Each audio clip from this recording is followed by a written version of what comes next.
Analisti dhe gazetari Viktor Buzhala ka reaguar pas përfundimit të raundit të dytë të zgjedhjeve lokale duke bërë një përllogaritje të detajuar për të treguar se cila parti doli fituese dhe cila humbëse.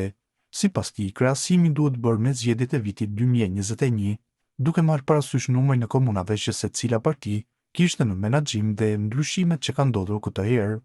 Matematika është kokë fortë në këtë rast, ka theksuar Buzhala duke prezantuar një bilanc sipas të cilit vetëvendosjet dhe LDK rezultojnë me nga 7 komuna, PDK-ja me 6 dhe AK me 5.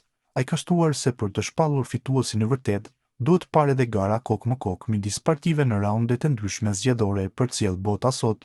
Në vim, shkrimi i tij plot. Kush ishte fitues e kush humbës si zgjedhjeve, matematika është kokë fortë në këtë rast. Pa diskutim, krahasimi duhet të bëhet me vitin 2021, pra numrin e komunave që ishin në menaxhim nga një parti plus sa humbi dhe sa fitoi, vetëvendosje 4 plus 3, 7 komuna, PDK 8 minus 2, 6 komuna, LDK 9 minus 2, 7 komuna, AK 5 nga 5. Për të shpallur fituesin ose humbusin, DK duhet të analizojë dhe gara kokë më kokë nga rezultati paraprak në atë të tanishmin.